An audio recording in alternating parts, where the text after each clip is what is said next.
বিসমিল্লাহির রহমানির রহিম। তো আমি আজ 2026 সালের এসএসসি ব্যাচের বাংলা প্রশ্নপত্র নিয়ে হাজির হয়েছি।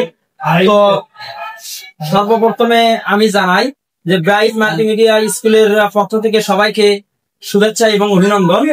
তো আজকে আমি সাজেশন বাংলা প্রশ্নপত্রের যে সাজেশন করছি এটা পড়লে ইনশাআল্লাহ প্রি টেস্ট এবং ফাইনাল পরীক্ষায় গ্রহণ পাওয়া যাবে। চলো আমরা কথা না বাড়িয়ে সাজেশনটা দেখি এক নজরে। তো তাহলে দেখি গদ্য থেকে আমাদের যেটা করতে হবে অর্থাৎ পুস্তককার পড়তে হবে। তারপরে আমাদের আছে শুভা আছে, তারপরে আমাটির ভেপু, তারপরে বই পড়া, তারপরে 21-এর গল্প, মানুষ মোহাম্মদ সাল্লাল্লাহু আলাইহি সাল্লাম, নিম গাছ, শিক্ষা ও মনুষ্যত্ব, প্রবাস বন্ধু। এখন দেখবো আমরা কোন প্রশ্ন কেমন গুরুত্বপূর্ণ। তো আমরা তাহলে দেখি এই যে পুস্তককার, এটা মাস্টলি ইম্পর্টেন্ট। তারপরে আমরা পড়বো শুভাটাও খুবই গুরুত্বপূর্ণ। তারপরে আমরা দেখবো আমাটির ভেপু, এটাও কিন্তু খুবই গুরুত্বপূর্ণ আমাটির ভেপু। তো বই পড়া, আর একটা মানুষ মোহাম্মদ সাল্লাল্লাহু আলাইহি সাল্লাম। এই পাঁচটা পড়লে ইনশাআল্লাহ আমাদের প্রি টেস্ট, মডেল টেস্ট এবং ফাইনাল পরীক্ষায় আমরা সকল বোর্ডের জন্য কমন পাবো। তো আর যেগুলো 1 স্টার 2 স্টার দেওয়া আছে এগুলো আমাদের নৈবেত্তিকের জন্য পড়তে হবে। তো এগুলো যে গদ্যগুলো দেওয়া আছে বোর্ড বই থেকে, এই গদ্যগুলো অবশ্যই আমাদের পড়তে হবে। আর যেগুলো বেশি ইম্পর্টেন্ট সেগুলোর একটু নজর বেশি দিতে হবে। মাস্টলি 5টা যে গদ্য আমি ইঙ্গিত করে রাখছি, অর্থাৎ এই 5টার মধ্যে অবশ্যই কমন পাওয়া যাবে প্রি টেস্ট, মডেল টেস্ট এবং ফাইনাল এক্সামে। তো আমরা এবার কবিতা থেকে দেখি। তো আমরা কবিতা থেকে আমরা দেখি সর্বপ্রথম যেটা দেওয়া আছে, তোমাকে পাওয়ার জন্য এই স্বাধীনতা, তো জীবন বিনিময়। তো তারপরে কপোতাক্ষ নদ, সেই দিন এই মাঠ, ওমর ফারুক, আমি কোনো আগন্তুক নই, বৃষ্টি, আর বসে। তো এখন আমরা দেখব যে কোন কবিতা কেমন গুরুত্বপূর্ণ। তো আমরা বলতে পারি যে তোমাকে পাওয়ার জন্য হে স্বাধীনতা, তো এটা ইম্পর্টেন্ট। জীবন বিনিময়, এটা একটা ইম্পর্টেন্ট। কপোতাক্ষ নদ, এটা একটা ইম্পর্টেন্ট। ওমর ফারুক, এটা একটা ইম্পর্টেন্ট। আর একটা আমি কোনো আগন্তুক নই। এই 5টা যদি আমরা কবিতাটা কমপ্লিট করি ইনশাল্লাহ আমরা প্রি টেস্ট, মডেল টেস্ট এবং ফাইনাল এক্সামের আমাদের এই 5টা কবিতার থেকে ইনশাল্লাহ আসবে। আর আমরা তো গদ্য জানলাম কোন কোন গদ্য আমাদের পড়তে হবে, কোন কোন কবিতা আমাদের পড়তে হবে। আর যেগুলো 1 স্টার এবং 2 স্টার দেওয়া আছে এগুলো আমরা পড়বো, এগুলো আমাদের নৈবেত্তিকের জন্য দেখতে হবে। তো এখন আমরা দেখবো সহপাঠ, অর্থাৎ সহপাঠ শুধু একটাই আছে, সেটা 1971 সাল। এই সহপাঠের নাম দেওয়া আছে। সহপাঠ থেকেও আমাদের প্রশ্ন হবে। তো আমরা একবার বাংলা মানবন্ধনটা জেনে নেই, আমাদের পরীক্ষায় কিভাবে লিখতে হবে, কোন আঙ্গিকে প্রশ্নটা সেট করা থাকবে। তো আমরা তাহলে দেখি আমাদের সর্বপ্রথম যেটা কাজ করতে হবে, প্রশ্ন যেটা থাকবে 8টা সৃজনশীল থাকবে, সেটা গদ্য থেকে, কবিতা থেকে এবং যে উপন্যাস থেকে, যে গদ্য থেকে, কবিতা থেকে, যে আর একটা আছে কিন্তু উপন্যাস থেকে। এই 3টা মিলে যৌথ হবে।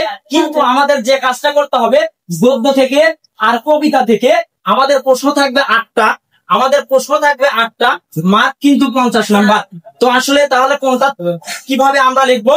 তো তাহলে আমরা দেখি যে গদ্য থাকবে 4টা, সেখানে তোমাকে দিতে হবে 2টা। আর অবশ্যই থাকবে ক, খ, গ, ঘ। হ্যাঁ, 4টা থাকবে গদ্য, দিতে হবে 2টা লিখতে পারলে যে 10 10 20। তো আমরা তাহলে বুঝলাম গদ্য থেকে। এবার আমরা পদ্য বা কবিতা থেকে আমরা যেটা বুঝবো, যে আমরা যদি কবিতার কথা বলি, কবিতাও থাকবে 4টার মধ্যে দিতে হবে 2টা।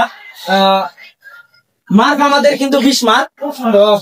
এবার দেখি এখানে কিন্তু অন্যান্য লেখা আছে। তো অন্যান্য আমরা বলতে কি বুঝি, যে গদ্য থেকে অথবা কবিতা থেকে যে কোনো একটা দিতে হবে, ইচ্ছা মতো দিতে হবে। তো এখানে অন্যান্য লেখা আছে, আমরা কবিতা থেকেও দিতে পারি, গদ্য থেকেও দিতে পারি। তাহলে আমরা বুঝলাম গদ্য থেকে 4টার মধ্যে 2টে, কবিতা থেকে 4টার মধ্যে 2টে, আর অন্যান্য লেখা আছে। আর যেহেতু আমাদের 5টা প্রশ্ন উত্তর দিতে হবে, সেহেতু আমরা গদ্য থেকেও একটা দিতে পারি, অথবা আমরা কিন্তু কবিতার থেকেও একটা দিতে পারি। সেই নিয়ে আমাদের 5টা প্রশ্নের উত্তর দিতে হবে। যদি আমরা 5টা প্রশ্নের উত্তর দিতে পারি সঠিকভাবে, তাহলে ইনশাল্লাহ আমরা 50-এর অ্যান্সার করতে পারবো। আর গদ্য আর কবিতা আমি ইন্ডিকেট করেই দিয়ে রাখছি যে আসলে কোন 5টা পড়তে হবে। আর কবিতাও কিন্তু আমি ইন্ডিকেট করে দিয়ে রাখছি যে অবশ্যই এগুলো কিন্তু ভেরি ইম্পর্টেন্ট, এগুলো কিন্তু অবশ্যই পড়তে হবে। কারণ তারপরে তোমাদের সাজেশনটা একটু লম্বা, কারণটা হচ্ছে যে যেহেতু হাতে একটু সময় আছে, ওই জন্য বড় করে একটু সাজেশন দেওয়া আছে। এরপরে আবার যখন এসএসসি পরীক্ষার আগ মুহূর্তে আরো শর্ট করে দেওয়া হবে, তো সবাই পাশে থাকবে। তো তাহলে দেখি এবার আমরা আসবো বর্ণনামূলক, যেটা আমাদের সবার থেকে লিখতে হবে। তো সবার থেকে কিভাবে হবে?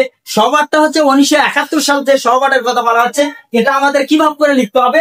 তাহলে আমরা দেখি, বর্ণনামূলক প্রশ্ন থাকবে 4টা, আর বর্ণনামূলক কি আঙ্গিকে থাকবে। তো 4টা প্রশ্নের মধ্যে দিতে হবে, কিন্তু দুটার অ্যান্সার দিতে হবে। যদি দুটার অ্যান্সার সঠিকভাবে দিতে পারে, সে মার্ক পাবে হলো 20। তো আমরা তাহলে দেখি যে ক অংশের জন্য ক নাম্বার থাকবে আর খ নাম্বার থাকবে বর্ণনামূলক। যে ক অংশের জন্য অর্থাৎ ক নাম্বার প্রশ্ন লেখা পাওয়া যাবে 3 মার্ক, আর খ অংশের জন্য কেউ খ অংশের জন্য যদি লেখে সঠিকভাবে, তাকে দেওয়া হবে 7 মার্ক। এই নিয়ে দেখা যাচ্ছে একটা প্রশ্ন কমপ্লিট করতে তাহলে 10 মার্ক পাবে। তাহলে এইরকম বর্ণনামূলক 4টা প্রশ্ন থাকবে, ইচ্ছা মতো 4টার মধ্যে 2টা ইউজ করতে হবে। ওখানে ক অংশের জন্য 3 মার্ক, খ অংশের জন্য 7 মার্ক। তো আমরা বুঝলাম। তাহলে আমরা একটু মানদণ্ড দেখি যে 50 এখানে পেলাম, বর্ণনামূলক এখানে পেলাম 20 মার্ক। তাহলে 50 আর হলো 20 হচ্ছে 70। আর আমাদের কিন্তু অবশ্যই থাকে আর 30 মার্ক। 30 মার্ক কিন্তু নৈর্ব্যক্তিকের জন্য, অর্থাৎ নৈর্ব্যক্তিকের জন্য 30 মার্ক বরাদ্দ। আর যে গদ্য বা কবিতা গুলো দেওয়া আছে, এই কবিতাগুলো সুন্দর করে পড়তে হবে। আর সবগুলো একটু দেখতে হবে, কারণটা হচ্ছে যে আমাদের নৈর্ব্যক্তিকের জন্য। কিন্তু নৈর্ব্যক্তিক বাদ দিয়ে যে সৃজনশীল গুলো দেওয়া আছে, এগুলো দেখা যাচ্ছে 5টা যদি সুন্দরভাবে পড়া যায়, 5টার মধ্যেই প্রি টেস্ট, মডেল টেস্ট এবং ফাইনাল যে পরীক্ষা, অর্থাৎ যে 10 বছরের যে সাধনার পরীক্ষা, অর্থাৎ ফাইনাল পরীক্ষা, এই 5টার মধ্যে কিন্তু একটা কমন পাওয়া যাবে, কবিতা থেকেও কমন পাওয়া যাবে। তো আসলে এরপরে আমি সাজেশন দেব বাংলা দ্বিতীয় পত্র। তো আশা করা যায় যে বাংলা দ্বিতীয় পত্র এরকম তোমরা সাজেশন পাবা। তো আমাদের সবসময়ের জন্য পাশে থাকবা, যে ভালো থেকো, সুস্থ থেকো, এবং বাংলা দ্বিতীয় পত্র নিয়ে আমি আবার হাজির হব। খোদা হাফেজ, বাই বাই।